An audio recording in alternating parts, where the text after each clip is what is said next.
Dogs.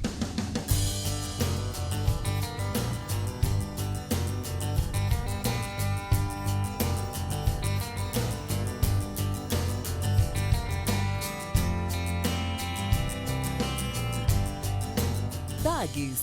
Encante o seu pet com o que há de melhor. Dogs Pet Petiscos para cães e gatos. Temos os melhores e mais inovadores produtos do mercado pet. Seguimos um rigoroso processo de produção que nos dá qualidade e credibilidade. Produzimos para todo o Brasil e diversos países. Acesse nosso site www.dogspet.com e conheça nossa linha completa de bifinhos, ossinhos, molhos, snacks e muito mais. Dogs, o seu pet merece o melhor cuidado.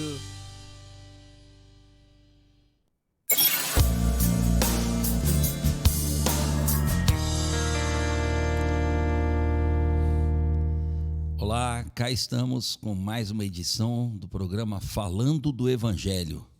Aos nossos queridos e às nossas queridas ouvintes, vamos continuar aquela série que já iniciamos alguns programas atrás, falando dos 5 amores de Deus, os 5 amores divinos. Primeiro nós falamos no amor criador, o amor de um Deus que cria para se relacionar. Depois nós falamos de um amor invencível, de um Deus que vem em busca do ser humano que já caiu, que é o amor de Gênesis 3, 9, versos 10 em diante. Muito bem, depois nós entramos no amor redentivo, que é o amor de Deus narrado no capítulo 3, nos versos 15 e 21 de Gênesis, que vão trazer a narrativa da redenção e o modus operandi da redenção. É a metodologia redentiva divina. Depois nós entramos no amor que é um amor muito forte, é um amor gracioso. E ele é narrado em Gênesis capítulo 6, ali com o advento do dilúvio, ou anterior ao dilúvio, melhor dizendo, onde Deus manifesta a sua graça a Noé e a sua família, e por conta dessa graça, um dos efeitos dessa manifestação graciosa de Deus é que nós estamos aqui hoje, vivendo como humanidade, né? Então, é importante falar desses amores divinos, porque esses amores eles vão justamente revelar o Evangelho. Ou seja, quando a gente fala do Evangelho, a gente não fala de algo que o ser humano pode fazer, a gente fala de algo que só Deus pode produzir e revelar. Só Deus pode agir dessa maneira. Então, o amor de Deus despendido a Noé, nós falamos bastante de como que a graça visitou a geração de Noé para que a humanidade não se autodestruísse. E agora nós vamos falar de um amor que se encontra no capítulo 12 da narrativa de Gênesis, né? Vamos ler somente dos versos 1 a 3, Gênesis 12, de 1 até 3. Que amor que é esse? Nós nomeamos esse amor de amor inclusivo. O amor de Deus por um povo cuja missão é alcançar toda a humanidade. Então, esse amor inclui a todos os povos e nações do mundo. Não só daquela época patriarcal, mas também de todas as épocas. O amor de Deus é algo que não se altera. Ele apenas se revela em vários momentos da história de formas diferentes. Mas a essência amorável e benévola de Deus é sempre a mesma. Deus só sabe ser bom, Deus só sabe amar. Então é neste sentido que nós temos o amor de Deus revelado aqui neste texto. Vamos fazer a leitura então? Está aí na tua tela? Gênesis 12, de 1 a 3. Olha que interessante. Ora, o Senhor disse a Abrão, ainda não era Abraão, o nome dele vai mudar capítulo depois, tá? Isso tem um porquê. Sai da tua terra e da tua parentela e da casa de teu pai, para a terra que eu te mostrarei. O 2. E far-te-ei uma grande nação, e abençoar-te-ei, e engrandecerei o teu nome, e tu serás uma bênção. É o verso 3. Amaldiçoarei os que te amaldiçoarem, e abençoarei, os que te abençoarem, amaldiçoarei os que te amaldiçoarem. Eu li errado. E em ti serão benditas todas as famílias da terra. Vamos começar pelo fim. Tem alguma família da terra aqui que fica de fora da bênção de Deus, pretendida por Deus, despendida por Deus na sua missão? Nenhuma. Muita gente pensa assim, puxa vida, o cristianismo é algo que é filho do judaísmo. Bom, nunca foi, tá? O cristianismo não é filho do judaísmo. E nem historicamente falando, isso é um erro crasso, que eu já vi alguns cometerem, de dizer que o cristianismo vem do judaísmo. Ele não vem. Ele tem um contexto em meio ao judaísmo tardio, mas ele não é filho do judaísmo, porque a doutrina de Cristo é o rompimento com toda a doutrina humana, ponto número 1. Então não há conjuminância, não há harmonização entre judaísmo e cristianismo. Estou falando do cristianismo de Cristo, não estou falando de tradições históricas da cristandade. Isso sim, tem berço no judaísmo, tem berço até no estoicismo, tem berço na filosofia grega, tem berço em várias cosmovisões religiosas e espiritualistas, sim.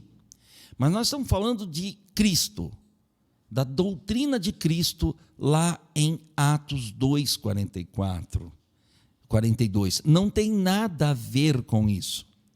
E quando a gente fala da movimentação redentiva de Deus, ela não tem nenhuma associação com a história que a gente escreve. Ela tem a ver com a história que Deus escreve na nossa história. Então é uma coisa bem diferente. E quando se fala de se atingir todos os povos, é o recado de Deus, a revelação divina, chegando a todas as culturas, a todas as nações, em todos os lugares e em todos os tempos. Deus não tem limitações missionárias. Por isso que todas as famílias, todas as etnias da terra. E isso é uma promessa de Deus que realmente Ele nunca quebrou e nem vai quebrar, né? Agora vamos começar do verso 1. Voltando aqui para Gênesis 12, verso 1, eu gostaria que você pudesse visualizar. Aqui é muito interessante. Por que eu chamo isso de amor inclusivo? Amor inclusivo porque Deus está incluindo toda a humanidade no seu projeto de redenção, simples assim. Não é um amor exclusivo, nós não somos um povo exclusivo no sentido humano. Nós somos um povo exclusivo porque fomos chamados por Deus. Eu estou falando da cristandade, eu estou falando do cristão, eu estou falando naquele que crê na obra de Deus revelada em Cristo pelo seu Espírito. Você é uma nação exclusiva para incluir todas as outras. Já dissemos aqui em outros programas, Deus escolhe um povo porque Ele quer o mundo. Essa é uma máxima missiológica, esse é um axioma missiológico. Então, isso quer dizer o seguinte, Deus não escolhe Abraão aqui para fazer com que Abraão seja meramente famigerado, ou seja, uma pessoa exaltada por conta dos seus dotes culturais e etc. e tal. Não, de forma alguma. Deus escolhe esse povo porque Ele quer chegar novamente na humanidade que havia se perdido dele, se afastado dele, numa outra oportunidade chamada Babel.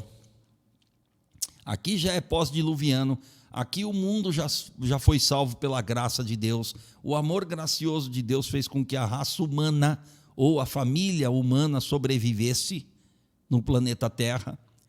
Então o que está acontecendo aqui? Momentos antes dessa narrativa aqui em Gênesis, nós vamos ver o quê? Nós vamos ver o relato de Babel. Nós vamos ver o relato da dispersão das nações. As nações, todas as nações que eram filhas de Noé e os seus 3 filhos, descendentes de Noé e de seus 3 filhos, tá? Todos esses clãs, todos esses povos aqui, são descendentes unicamente de Noé. Não há outra verdade histórica. Então, começaram a se desviar dos caminhos do Senhor que já haviam aprendido. Quer dizer, a lição do antigo mundo não havia sido suficiente.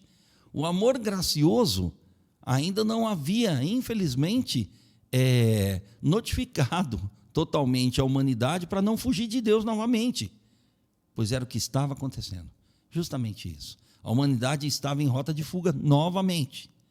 Por isso, o intento de Babel. Por isso, a questão babélica e da divisão dos povos, que o próprio Deus desceu e confundiu a linguagem para que eles não se comunicassem mais e não construíssem outra torre daquela, para tentar alcançar o sol por si mesmos, ao céu por si mesmos. Então, a questão toda envolvida aqui é Deus está sempre em busca da humanidade. Isto é amor, isto é evangelho. Se a gente não encontrar o evangelho nessas páginas aqui, nessas narrativas aqui, a gente já disse isso, a gente está lendo a Bíblia errado, de forma equivocada. Então, esse amor vai incluir todas aquelas nações que o próprio Deus dispersou. Porque a união não era uma união bendita ali, era uma união para ter poder sem Deus, para ter um comando do mundo sem Deus. Por isso houve a dispersão, né? Imposta pelo próprio Deus, aplicada pelo próprio Deus. Mas olha como Deus é amor e é gracioso. Novamente, Ele escolhe uma pessoa, e essa pessoa se chama Abrão, tira-a de Ur dos Caldeus, para que essa pessoa seja usada como sendo um povo missionário. Todos os seus descendentes, a sua descendência, seriam um povo missionário de Deus. Então aí começa, essa é a lógica dessa narrativa de Gênesis aqui. Mas eu quero destacar alguns pontos para você aqui. Eu sempre costumo dizer aqui, entre nós, que a gente tem que ler o texto de uma forma detida, de uma forma um pouco mais pormenorizada, detalhista, e nós temos que ter uma observação sempre atenta aos detalhes do texto, né? Olha o que diz aqui. O Senhor disse, verso 1. Ora, o Senhor disse. O que o Senhor disse? Tudo que sai da boca de Deus gera o quê? Vida. Tudo que sai da boca de Deus gera vida. Então, essa expressão não é uma mera expressão contida na narrativa. É preciso analisar isso com profundidade. Esse Senhor aqui é Adonai. Esse Senhor é o Deus da redenção. E o que ele disse, a voz de comando dele, é para gerar vida numa pessoa, num povo, para que os outros povos tenham vida mediante esta palavra direcionada por Deus. Quando o Senhor disse, é que a partir desse disse divino, vai ser gerada a vida divina na vida humana. Não é só um chamado histórico, é um chamado teológico. Transcende a historicidade, transcende a narrativa histórica humana, é uma metanarrativa redentiva divina. O Senhor disse, Deus está gerando vida, e essa vida está imiscuída no chamado de Abrão. E aí vem a voz de comando, ou seja, o que Deus está querendo? Sai. Por que sai? Porque Deus sempre começa mostrando o negativo da nossa parte. Sempre disse aqui, antes de boas novas, vem a má notícia. Antes do evangelho, vem a consciência do que não é evangelho. Antes da fé, vem o arrependimento. Antes de crer, vem o arrepender-se de quem se é. Sai. Por que sai da tua terra, Abrão? Por que sai? Não sei se vou conseguir terminar esse trecho aqui hoje, porque é tanta coisa que está aqui imbricada na narrativa que eu não consigo ir rápido, tá? Sai-te da tua terra. Eu gosto muito dessa versão, estou usando uma versão aqui que é uma tradução belga do hebraico. O Senhor disse a Abrão, ele diz assim, deixa a tua terra, tua família, olha que interessante, e a casa de teu pai. Por que todos esses adjetivos aqui são colocados aqui? Essas palavras são colocadas aqui. Da tua terra significa a tua cultura idólatra de Ur, da Caldeia. era o maior centro religioso do mundo na época. Era como se fosse a encruzilhada das religiões mundiais, dos mistérios religiosos humanos, dos templos chamados zigurats. Os zigurats eram templos, estruturas erigidas, justamente com o intento de Babel chegar-se ao céu. Eram templos enormes, altos, com escadarias, para que houvesse um desenvolvimento da religião humana até chegar a um zênite, até chegar a um ápice, até chegar a uma altura. É o desejo do ser humano de empoderamento. Isso está na religiosidade, na raiz da religião humana, de todas as religiosidades humanas. Então, sai daí desse antro de egolatria, desse antro de idolatria. Egolatria é a idolatria do ego. Eu quero ser como Deus, eu quero ser exaltado. Não era isso que Nimrod queria? Sai do antro da idolatria. Idolatria é tudo aquilo que ocupa no coração humano um lugar que só tem Deus para ocupar. Que ocupa o coração humano no lugar de Deus. Idolatria, eidolon, ego, ou seja, o ídolo sou eu. Então as duas coisas são fugas de Deus, e era tudo que acontecia na terra de Abraão. Lá em Ur dos Caldeus, ou na Caldeia, né, que é a antiga região habitada por Abraão, aproximadamente uns 4.000, 4.200 anos atrás, era um antro da idolatria do mundo. Era a nova tentativa de Babel. Era uma nova tentativa babélica. Os intentos do coração humano são incorrigíveis, é impossível converter a carne humana.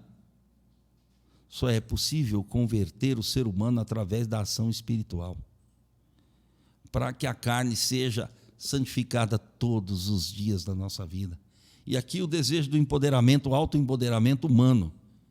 Então você tem que sair, Abraão, para eu forjar você para uma missão, para atingir toda a humanidade, você precisa sair do antro, do egocentrismo humano, né, da egolatria humana, da idolatria humana, que era justamente Ur dos Caldeus. Era como se fosse, ali a região mesopotâmica, ali, principalmente Ur dos Caldeus, na Caldeia, mas haviam 10 cidades-estado, que eram cidades altamente religiosas e poderosas, dentro desse reino da Caldeia. E dessas 10 cidades, todas essas 10 cidades, era como se fosse a capital cultural e religiosa e econômica do mundo, e política também. Deus está tirando Abrão simplesmente do centro do mundo, mas era um centro idólatra. Um centro em que o homem era autoempoderado. Então, Deus precisa tirar, por isso essa narrativa, sai. Porque alguém pode questionar, mas espera um pouco, Deus não podia fazer a obra em Abrão, ali mesmo, naquele antro? Podia. Mas aprove a Deus colocar Abraão num centro geograficamente mais estratégico do que Ur dos Caldeus, do que a Caldeia. Ele tinha que colocar Abraão na Palestina, porque na Palestina, aqui é uma noção de geografia bíblica também dessa época, né? A Palestina seria o centro geográfico do mundo, não o centro idolátrico, não o centro de poder, não o centro como sendo a condensação humana, mas como sendo o centro de tráfego de todas as nações, porque na Caldeia nem todas as nações tinham acesso e trânsito. Deus sempre foi estrategista do ponto de vista missionário, então ele tinha que tirar Abraão desse centro para colocar num centro em que as nações transitassem mais e mais livremente. Então Deus sempre tem a estratégia já pré-definida. Sai, olha que interessante a voz de comando divina. Sai da tua terra, mas é só da tua terra? Só dessa contextualização idólatra? Não, da família. Puxa vida, Deus está mandando o Abraão sair do seio familiar dele. Coitado dos parentes, que saudade ele ia sentir. Não, muita gente saiu com ele. Família aqui tem mais do que o sentido de clã familiar da sua casa. Tem o sentido de família semítica, povos dos quais o Abrão era oriundo, descendente. Sair da cultura de Sem, sair da cultura de Arfaxade, sair da cultura dos ancestrais dele, que eram filhos do filho de Noé chamado Sem, sair de toda essa herança cultural e familiar. Deus não está tirando só ele de uma localidade, está também tirando a localidade de dentro dele, através do sai da tua terra e da tua família. Tanto é que o pai dele permaneceu idólatra, o Terá, e morreu assim, com ídolos, na sua mente e na sua convivência. Entende? Então Deus tinha que fazer uma limpeza na vida de Abraão, uma limpeza cultural, étnica, religiosa, de toda a natureza. Tá? A partir disso, tem mais uma coisa na narrativa divina. Eu estou no verso 1, gente, é tanta coisa, que às vezes a gente tem vontade de escrafunchar tudo isso aqui, de esmiuçar, mas não dá tempo de fazer tudo isso. A gente vai fazendo com calma, né, para falar desse amor aí, que é inclusivo. Deus é assim. Olha que interessante. Mostra de novo o verso 1, por gentileza. Olha que interessante. O verso 1 diz assim: o Senhor disse, autoridade divina, geração de vida divina, porque sai da boca divina a palavra divina que gera vida. Sai da terra, contexto. Sai da parentela, quer dizer, familiaridade. Da casa de teu pai, Deus está afunilando. Está percebendo o movimento narrativo aqui na redenção? Deus está afunilando casa do teu pai, quer dizer, ele está saindo do lugar, olha só, o ambiente, o contexto mais lato, o contexto mais abrangido, sai da parentela, está falando de laços consanguíneos, está falando de ascendência, da contaminação da sua ascendência semítica, e sai da casa do teu pai. Olha que interessante, aqui é quem habita debaixo do mesmo teto. Casa do teu pai já é um clã mais restrito. São os parentes que estão interligados no convívio diário. Puxa vida, então Deus é contra a família, ao contrário. Deus quer salvar a família, mas para salvar a família, ele tem que tirar o que não presta da família e da vida da família. É assim que Deus faz. Deus faz a limpeza primeiro, depois o preenchimento. Deus não constrói alicerce num lugar que está roto, que está aranhoso, que está sem base. Então ele tem que arrancar para depois plantar. Para a terra que eu te mostrarei. Pronto. Só esse verso aqui, queridos, dá uma conferência missionária. Pelo menos você tem aí umas 4, 5 palestras de conferência missionária, só nesse verso, sem inventar moda nenhuma. Olha que interessante. Para a terra que eu te mostrarei. O que isso significa? O GPS é Deus. Deus é o autor da missão. Deus é o provedor na missão. Deus é o orientador da missão a ser feita.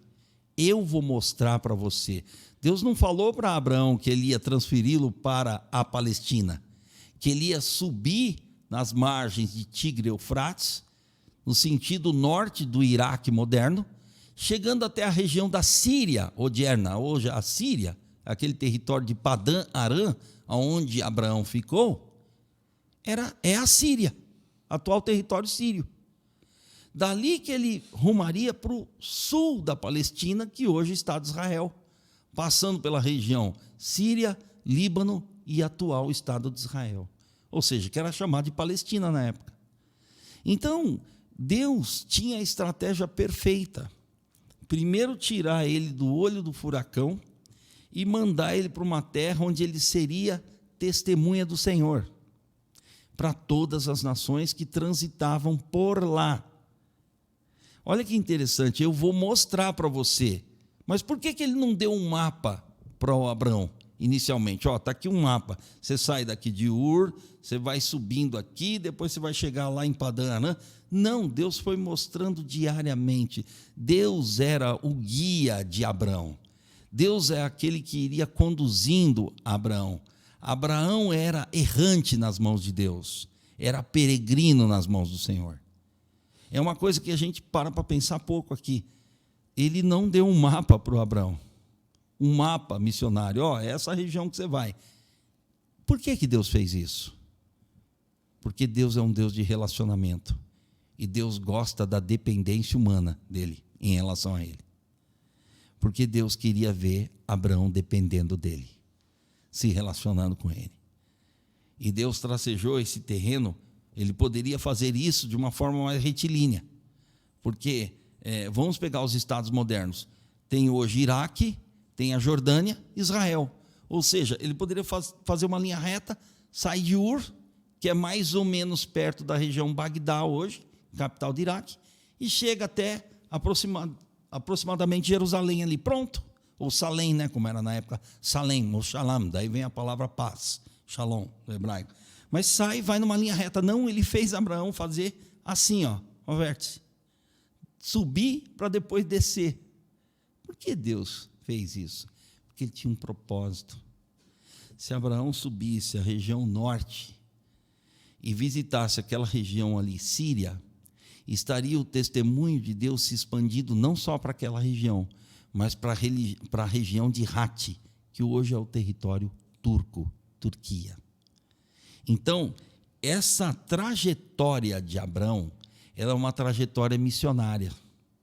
Ele dependendo de Deus e ele mostrando para as pessoas por onde passava quem era esse Deus que o havia chamado. Deus é absolutamente estrategista. É como se dizia antigamente, Deus não dá ponto sem nó. Então, o que acontece é que Deus está chamando Abraão para fazer um tour missionário totalmente dependente dele. Eu te mostrarei. Isso faz parte da soberania amorosa de Deus. Faz parte do espírito missionário divino.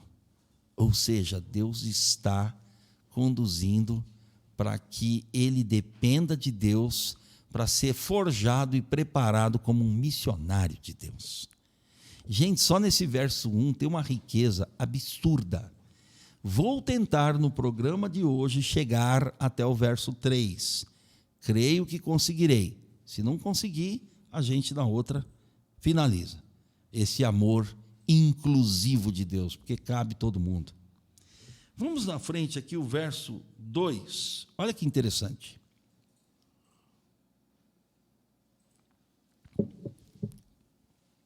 Três palavras interessantes antes de chegar na quarta. Far-te-ei uma grande nação, número 1. Abençoar-te-ei, número 2. Engrandecerei o teu nome, número 3. E tu serás uma bênção, número 4. Mais um versículo que nos apresenta fundamento bíblico para mais uma conferência missionária. O verso 1 já dá uma, o verso 2 dá outra.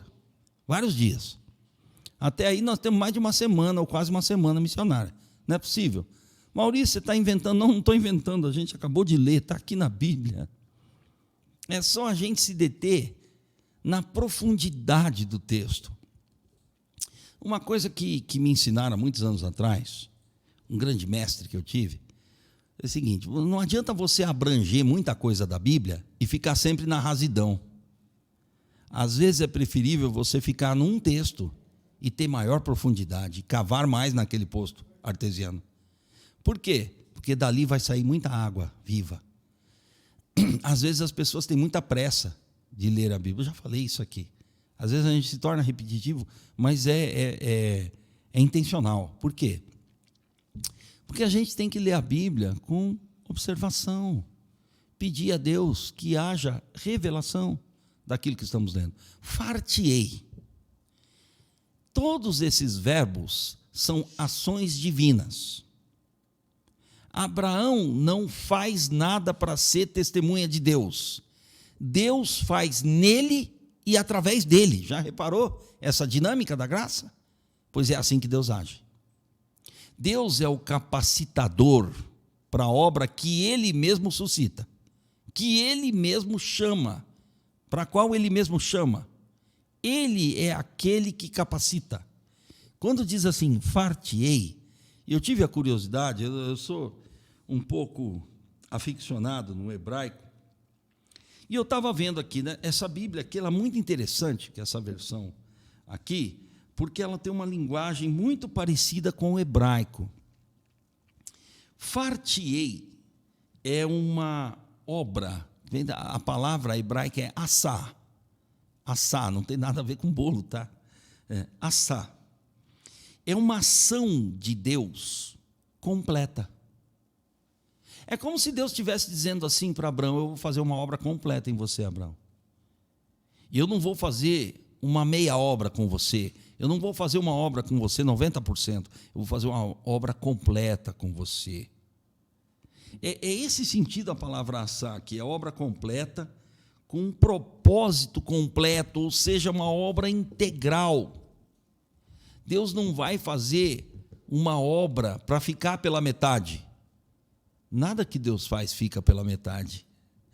Deus não se equivoca no seu movimento missionário e redentor. Ele simplesmente está dizendo: eu vou fazer, eu vou concluir, eu vou começar e vou terminar, Abraão. Então, não é uma ação tua. Deus é o sujeito ativo, Abraão é o sujeito passivo. Isso precisa ficar bem claro. Esse grau verbal hebraico aqui é muito interessante. É o agir de Deus sendo levado à completude, ou sendo levado à plenitude de seus efeitos redentivos.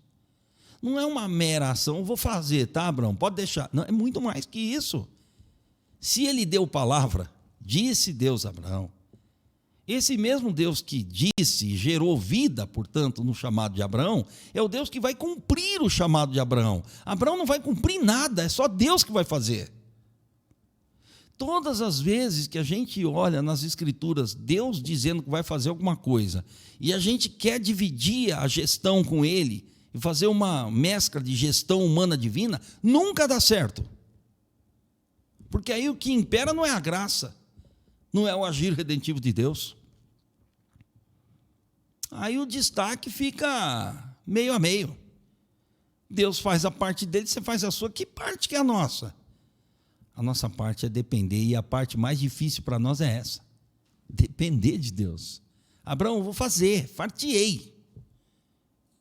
É Deus que tem a prerrogativa de bater no peito e dizer: eu vou fazer começo, meio e fim. A carne humana não tem esta força, porque se ela tivesse essa possibilidade, ela não precisaria de Deus para fazer e executar a obra que o próprio Deus chamou para fazer. Para que eu preciso de Deus se eu tenho potência humana o suficiente para fazer as coisas que Deus mandou? É um ato contraditório isso, é um pensamento contraditório, né? Uma coisa incongruente. Então, eu preciso de Deus para executar a própria obra que Ele revelou e que disse que iria fazer. Aqui é o agir de Deus na vida de Abraão. Deus, sujeito que faz, sujeito ativo, no próprio verbalização do hebraico. Abraão, sujeito passivo, recebe a ação de Deus. Deus executa a sua ação. Eu vou fazer. Porque tem gente que já vai direto aqui, quer ver? No finalzinho do 2, olha que interessante. E tu serás uma bênção. Pronto, não vê a hora de chegar no ser bênção. É muito legal, é muito nobre esse desejo. Mas você e eu, nós não somos bênção se Deus não fizer, se Deus não abençoar e se Deus não engrandecer. Se Deus não começar fazendo, não tem ação divina. Tem a tentativa da gestão humana. Não passa de esforço humano, com uma boa intenção, mas que não surte efeito, que não chega à efetividade redentora. A obra que Deus faz, Ele começa: far-te-ei, eu vou fazer, eu vou executar. Mas para por aí, não para por aqui. Aí vamos lá. Farei de ti, eu gosto dessa tradução aqui, farei de ti uma grande nação. O que é uma grande nação? O que é uma grande nação? É um povo muito importante. Olha como os hebreus são demais. Não são de mais, não são de menos. São um povo escolhido de Deus para uma missão que Deus lhes deu. E todas as falhas da história são por conta deles. É a mesma coisa com a igreja que somos nós. Todas as falhas na história de 2000 e poucos anos da igreja são nossas, não são divinas. Deus só tem acerto, Deus não tem erro. É que a gente faz a opção pelo erro. E Abraão também, às vezes, optou pelo erro aqui. Mas no texto é muito claro, Deus está dizendo que vai fazer dele uma grande nação. É mesmo? Então por que eles foram parar no Egito, lá depois de José? Por quê? Por que teve que suscitar Moisés como libertador? Algo tinha dado errado no plano de Deus? Não. Algo tinha dado errado na confiança do ser humano em Deus. Algo tinha dado errado no povo hebreu, não em Deus. Esse projeto de Deus aqui, inclusive ele deu certo com os próprios egípcios, porque quando houve o êxodo, é esse testemunho dos patriarcas que foi levado a Moisés, ao senhor Faraó e a todo o povo que foi resgatado e salvo no êxodo do Egito. Ou seja, o êxodo do Egito é o cumprimento disso aqui que Deus está fazendo. Muita gente não para pensar nessa associação, mas o êxodo só deu certo porque Deus disse a Abraão e Deus falou que ia fazer. Fartiei. Apesar dos erros do povo chamado por Deus. Assim é com a igreja hoje. Os erros são nossos. Mas toda vez que dá certo é Deus que está fazendo. Toda vez que dá errado é a gente que está botando a mão. Então, a questão é essa aqui. Eu vou fazer de você uma grande nação. Não é uma nação meramente superior numericamente, superior culturalmente, tecnologicamente. Vocês vão ser a grande nação do mundo. Isso é um desejo humano. O desejo divino é uma nação que se multiplica sob as bênçãos de Deus. Ou seja, essas bênçãos precisam chegar, através dessa nação, a todas as demais nações do mundo, sem nenhuma distinção, porque esse é um texto de inclusão. O pessoal fala muito de inclusão hoje. Quem inventou esse negócio foi Deus. Fomos nós. Deus é absolutamente inclusivo. Deus não é exclusivo, ele é inclusivo. Se ele quisesse ser exclusivo, ele não se revelava a nenhum de nós.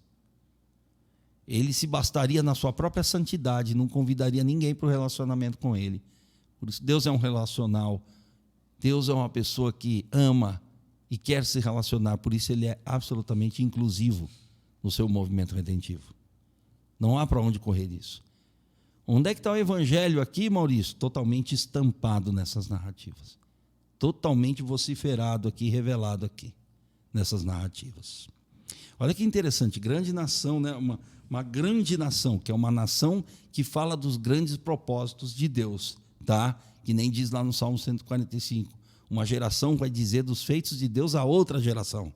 E é o que está acontecendo aqui no chamamento divino. E te engrandecerei.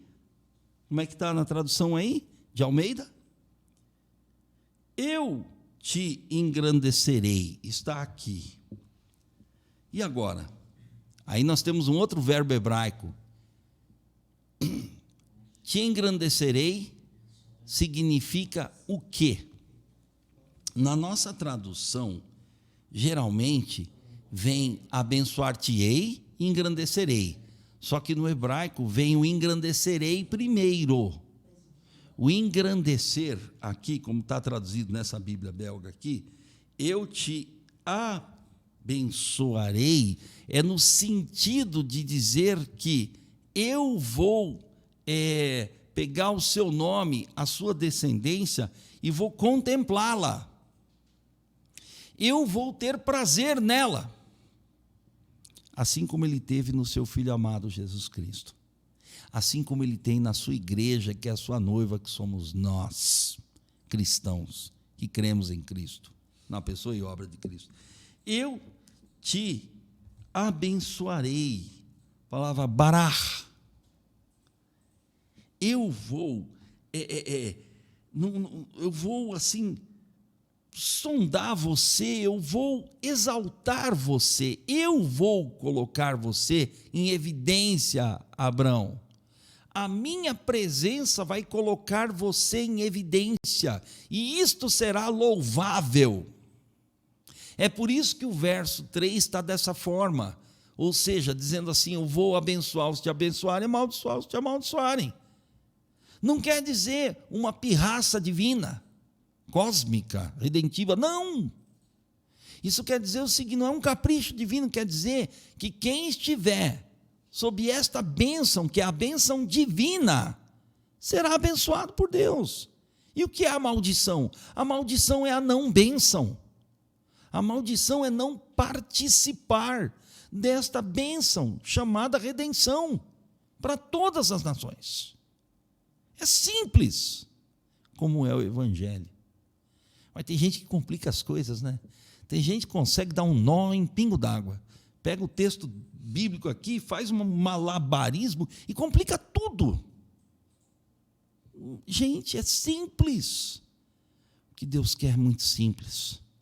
A nossa fuga que é complicada. As nossas crises que são complexas. Mas Deus não é complicado, gente.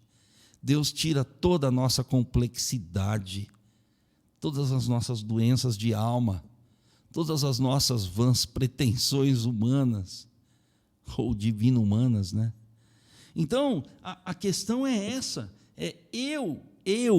Deus está chamando para si, eu te abençoarei, eu vou fazer uma ação intensiva de estar presente em você, na sua vida e nas pessoas que creem na promessa que eu fiz para você, para chegar em todas as nações.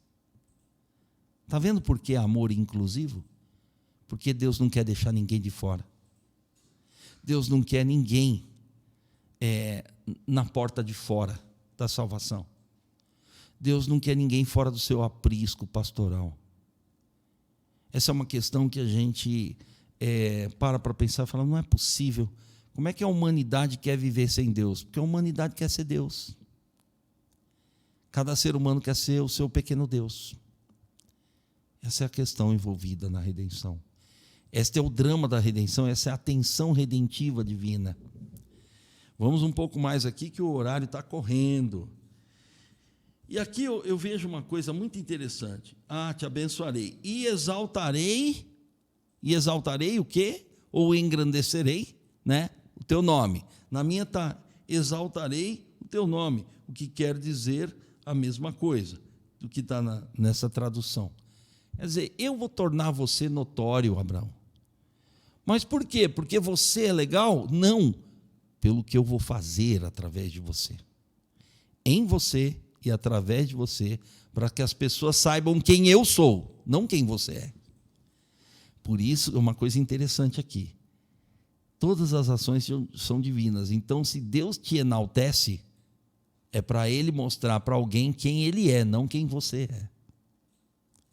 Todo destaque e todo protagonismo da redenção é divino, não humano. Nós não estamos falando de antropocentrismo, estamos falando de teocentrismo. Tá? É uma ação de Deus para mostrar quem Ele é. Se Ele é um Deus bom, benévolo, amoroso, por que você não quer conhecê-lo? Porque às vezes, quando a gente não quer ver Deus agir, é porque a gente supõe que a nossa maldade tem mais cara de bondade do que Deus. Essa é a real. Muitas vezes a gente, meio que encoberta ou acoberta, de alguma maneira, a gente procura fugir dessa bondade divina. Só que a bondade de Deus é que me convence da minha maldade. Isso é o Evangelho. Isso é o movimento do Evangelho vindo na nossa direção. Isso é o que Jesus quis dizer: o reino de Deus está próximo, porque ele já estava sendo estabelecido lá atrás, desde a nossa queda. Olha que interessante. Então é nesse sentido que eu vou exaltar o teu nome, Abraão. Não é o teu nome no sentido de Hashem, porque o nome é só divino. O nome que está sobre todo nome é divino, não é humano. Abraão é homem, ser humano. Nasceu, cresceu, morreu. Mortal. Criatura amada por Deus, tremendamente usada por Ele. Mas por que Abraão se tornou essa referência? Porque Deus era nele. Não podemos esquecer da ação verbal. Eu vou exaltar o teu nome, Abraão. Eu vou engrandecer o teu nome. Aí sim, a conta bate. Eu vou terminar a conta aqui. Aqui. Eu farei de ti, eu te abençoarei, eu te exaltarei, igual a o quê? E tu serás uma bênção. E aí resolvia recorrer a essa tradução aqui. E tu serás, gosto dessa tradução, uma fonte de bênção. E tu serás uma fonte de bênçãos. Finalzinho do verso 2. Você é uma bênção porque você é uma fonte de bênção. Só que quem gera essa bênção toda, essas bênçãos todas? Quem gera? O autor das bênçãos. Não é Abraão. Você é fonte de bênção porque você é canal, você é um duto de Deus, você é um condutor de Deus. Por você, Abraão, pelo seu ministério, Abraão, pelo teu chamado, vai passar o amor de Deus. Vai passar aquela corrente contínua do amor de Deus eletrizante. Vai passar a bondade de Deus para as outras nações. Todo chamado missionário é um chamado ao amor. À vivência e à aquiescência primeiro do amor, ao recebimento desse amor, ao convencimento desse amor e à vivência desse amor. Gente, já disse isso aqui, Deus não é amor só em 1 João 4,8. Deus é amor desde a eternidade. E como a eternidade não tem tempo, Deus jamais deixará de ser amor. Deus não vai mudar para ser uma outra pessoa, um outro ser, chamado de Abraão. Ao contrário disso. Então Deus está aqui querendo mostrar, e você vai ser uma fonte de bênção. A palavra hebraica é barahá. Daí vem Barak, louvado, abençoado. Baruch também tem essa conotação, é uma derivação. Então, é isso que está aqui, o barahá, Eu gosto muito do hebraico, por isso que eu vou sempre recorrer ao hebraico, para ter chão para dizer algo para vocês aqui. Eu chamo isso aqui de missão de evangelização teocêntrica, ou seja, você vai ser a fonte das bênçãos que eu vou destilar para chegar até as nações. E aí vem a justificativa do verso 3 na narrativa. Daí sim, faz sentido o verso 3. Aí sim, abençoarei aqueles que te abençoarem. Se você é a fonte de bênção, se a minha bênção, eu que sou Deus, vai passar por você, quem te abençoar, quer dizer, quem aceitar e receber essa bênção, obviamente o efeito será ser tão abençoado quanto você, Abraão. Não mais e não menos que você, Abraão. Deus age de maneira equânime, justa, de maneira absolutamente justa.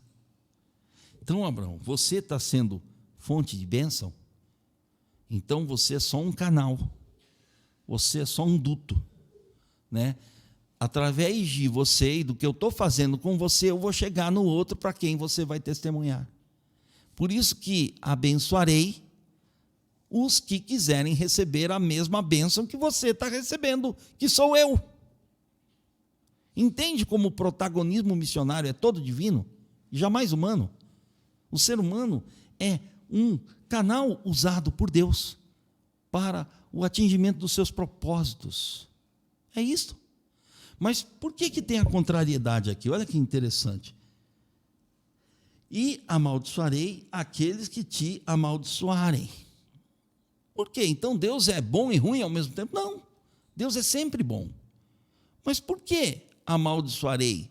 Não, porque eu quero amaldiçoar? Não, porque eles querem maldição ao invés de bênção.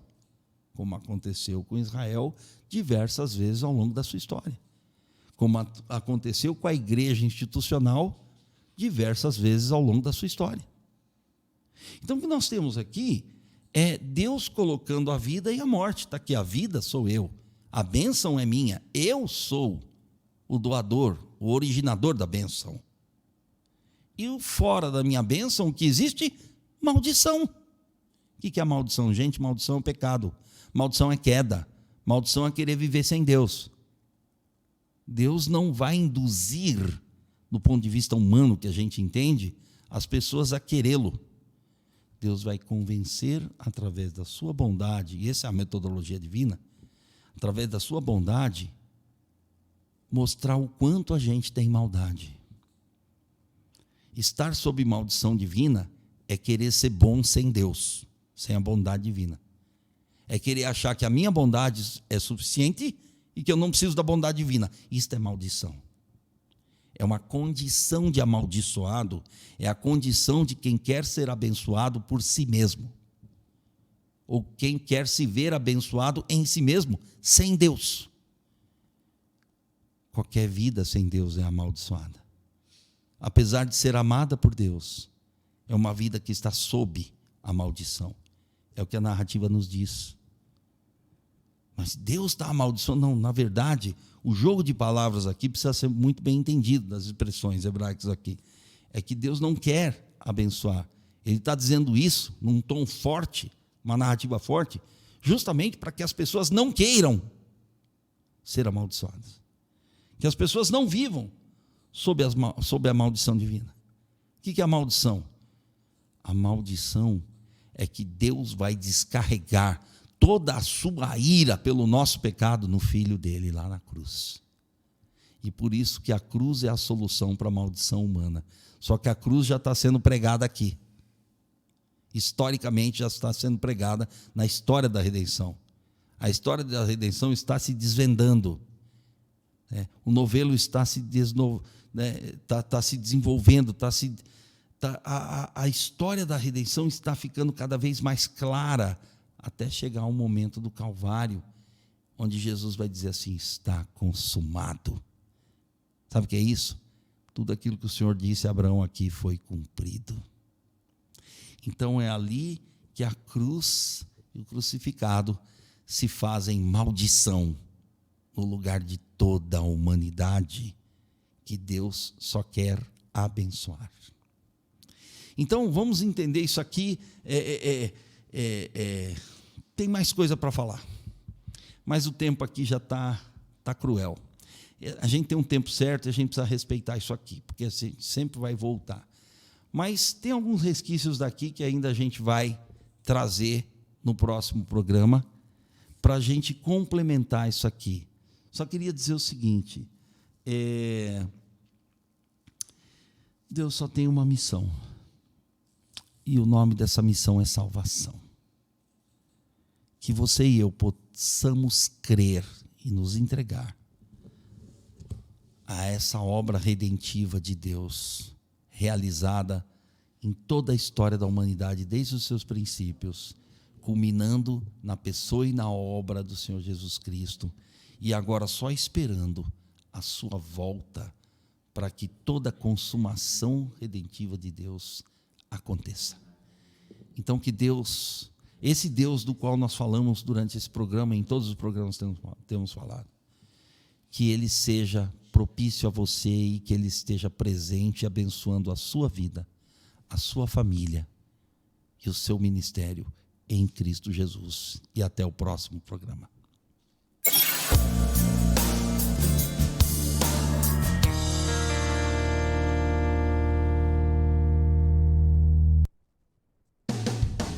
Dogs.